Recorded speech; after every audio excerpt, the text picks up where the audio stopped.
A seed has to be planted. A seed got to have dirt put on top of it. If you take a seed and throw it on the concrete and walk off, the sun just burn it up. See, dirt is necessary for growth and development. Dirt builds character. Dirt gives you the push-through factor. Dirt makes you come with it when you don't feel like coming with it no more. And you get dirt in a lot of different ways. You get a setback. You get thrown off course. You get a detour. They talking about you. You lost your mama. That's just dirt. If they put a camera under the ground, you'd have seen the seed sprout open and start coming through the dirt. Because the dirt is necessary so you can prove yourself. Everything you see above ground that blossoms and plants and grows and that's beautiful, it was underground one time. So they had to prove themselves. See, you want to be successful, well, then you got to prove yourself. You got to push through the dirt. You got to come up through here. You got to come out. Then you sprout. Then you become a tree. Next thing you know, you got fruit. It's a dog fight. It's been rough. It's been crooked. It's been hard. But I've made up in my mind that I will get a reward for the pain that I go through. I will not stop in the middle of the process. I will not be defeated. I will take everything that happens in my life and I will allow the pain to push me to greatness. You will not break me. You can take my clothes, but it wasn't in my clothes. And you can take my bracelets, it's not in my bracelets. And you can change my name and cut my hair, but you cannot take my identity because I still remember who I am. Don't you forget who you are. I don't care how much we go through. I don't care how tough it gets. Don't you forget who you are. Feel the fear and do it anyway. What would your life be like if you decided, I'm not going to allow my fears to stop me? If you decided to want that which you desire so strongly that it prepares you past your fears. You can either live your dreams or live your fears. Decide that you're going to begin to live life on a new level, seeking out new horizons, that you're going to find more love and more joy and more ways to give. Life is not just the passing of time. Life is not just the passing of time. Life is a collection of experiences, their frequency, and their intensity. Life is not just watching the clock tick away. Life is a collection of experiences, their intensity, their frequency. So here's whatever the span of your life turns out to be, here's what you want to fill it up with: experiences and the intensity of those experiences. All life form strives to the max of its potential except human beings. All life form strives to the max of its potential except human beings. How tall will a tree grow? As tall as it possibly can. You never heard of a tree growing half as high as it could. No, trees don't grow half. A tree drives its roots as deep as it can, reaches as high as it can, produces every leaf it can, every fruit it possibly can. To the max. Every life form strives to the max, except human beings. Now, why not human beings? You've been given the dignity of choice. You're not a robot. You don't have to repeat this year the same as last year. You can tear up last year's plan, develop a new plan. So, the dignity of being a human being. Now, here's the choice on being a human being: to be part of all we were meant to be, or to be all.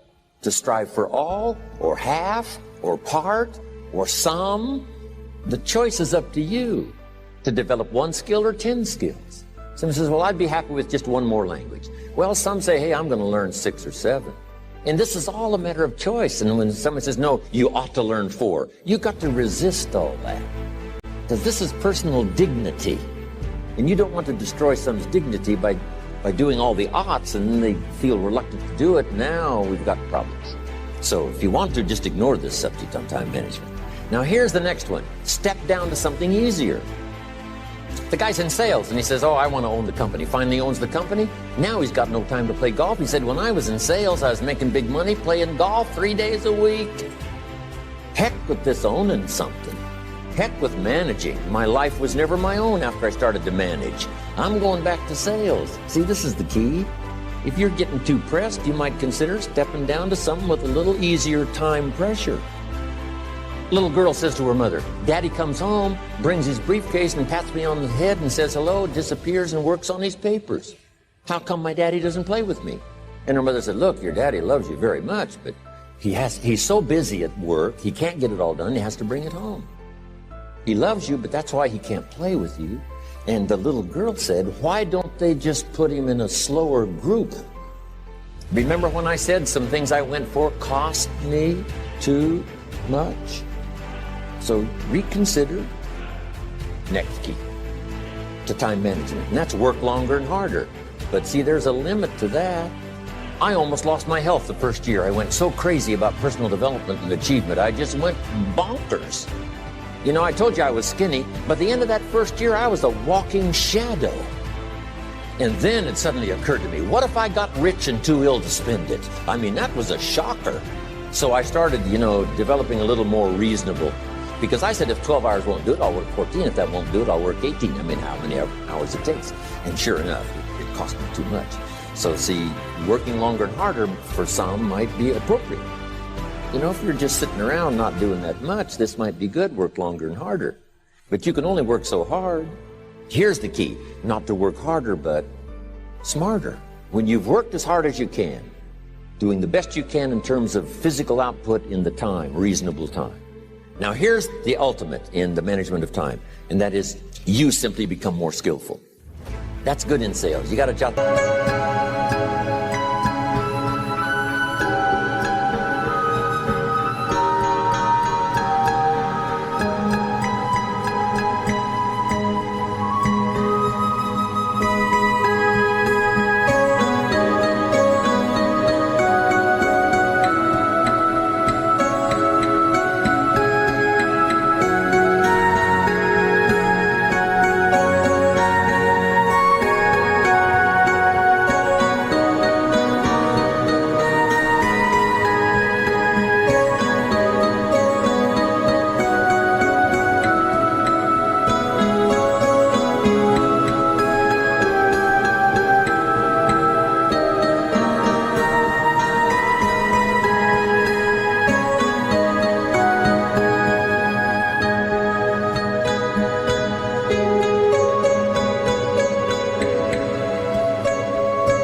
Down. When you're new, you make up in numbers what you lack in skill. Now, when you become more skillful, the numbers can go down because now your persuasive ability and all of that is now so high that you don't need to put as many numbers out. But at first, if you want to compete or if you want to really get good, you've got to put in the numbers. But if you get more from yourself, develop more of yourself, now the time management becomes an easier task. Now here's the next thing. Either you run the project or it runs you. I've found out when you start something, at first you're in charge. All of a sudden, a year later, it's in charge. Some of the companies I started, I'm telling you, I'm in control. A couple of years later, I'm out of control. At first, I've got it on the run. 2 years later, it's got me on the run. Haven't got enough time. I'm dizzy with trying to get it all done. So here's part of the key, and that's to get in charge. Say, I'm going to take charge of my health. One of my albums is entitled, Take Charge of Your Life. Take charge of your time. Take charge of your resources, which we're going to talk about next. Take charge of your health. You're the one that's responsible for it. It's not a requirement of society that you not have a heart attack to take care of your family. That's not a requirement of society, but you must make it a requirement of yourself. Society doesn't require that you build a financial wall around your family nothing can get through. That's not a requirement of society. It's a requirement you impose on yourself to build a financial wall around your family nothing can get through. So impose on yourself this self-development of being in charge, taking charge of your life and your health and your future and your responsibilities and all of this. Next, reasonable time is enough time to achieve all of your goals. Just jot that down. Reasonable time is enough time. I had to learn that. Reasonable time is enough time. Here's why. It's not the hours you put in, it's what you put in the hours. If you start depositing greater ideas into the hours you've got later than now, I'm telling you, later you can't believe the productivity that will flow. The ideas you can't think of now, a year from now, they'll start to flow. And when you deposit those ideas in the hours you've got, productivity multiplies by 2, 3, 5, 2. Next, time management essential. We've already covered the first one, a written set of goals. And then do priorities on your goals. What's important this week? What's important this month? Here's the next one. Often review.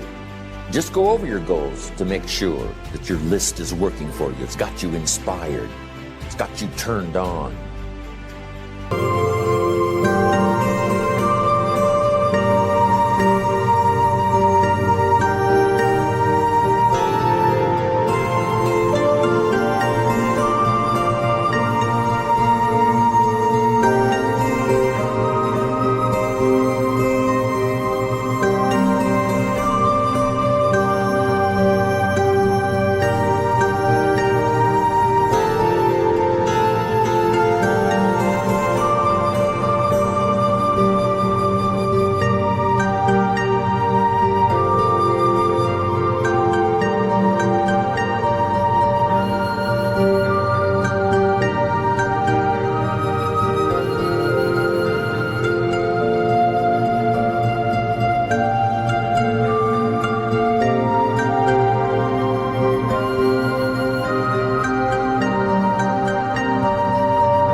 Somebody says, how come you're up so early? Say, if you were headed where I'm headed, you'd be up early too.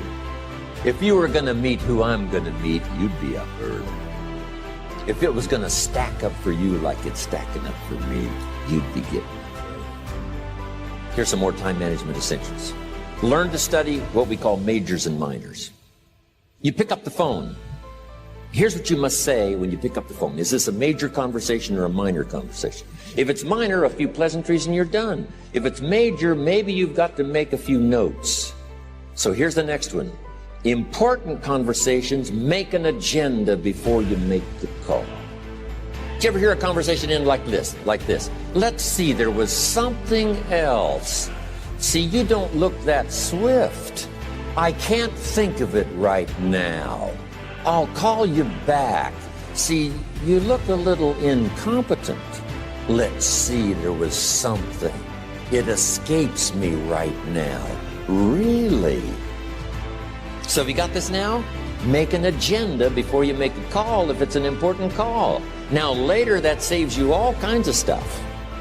So what's major, what's minor? Now here's the key on this. Don't major in minor things. If you take up major time to do minor things, I'm telling you, you'll be behind the curve constantly. Here's another key time management essential. Don't mistake movement for achievement. It's easy to get faked out by being busy. Guy comes home at night all exhausted, falls in the chair and says, oh, I've been going. Here's the big question. Doing what? It's not the going. Some people are going, and they're doing figure eights.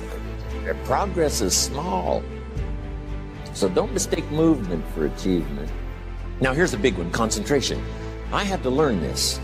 All those years ago, I'm in the shower trying to compose a letter. Found it turns out to be a strange letter. So here's what I learned to do. Save the work till you get to the office. Save the work till you get to the work. Don't try to get to the office on the way to work. On the way to work, enjoy the way. In the shower, enjoy the shower. Then go to work when you get to work. I found this to be helpful. Concentration. Here's another big one. Learn to say no. I'm telling you, in such a social society we have now, it's so easy to try to be a nice person, saying yes to everything. Find yourself overloaded. Now you got to call and make the, well, gosh, you know, all the time it takes to back out of something that you said yes to too quickly. Here's what might be better. I don't think so, but if that changes, I'll call you. Little things you can use not to overcommit yourself. My friend Ron Reynolds says, don't let your mouth overload your back. It's a good one. Now here's a big one on time management. When you work, when you play, don't mix the two. Don't work at play. I used to take my family to the beach and I would bring my briefcase. I learned not to do that. Or at the beach, I'm saying I should be at the office. Now my family's upset because I'm at the beach and I'm thinking office. Now when I'm at the office, I'm thinking what? I got to get my family to the beach. So things are not going too well at the office because I'm thinking beach, and things are not going too well at the beach because I'm thinking office. Here's what I learned to do. At the beach, be at the beach. At the office, be at the office. When you work. When you play. Don't mix the two. Don't work at play. Now here's one of the most important ones. Don't play at work. Work is too serious.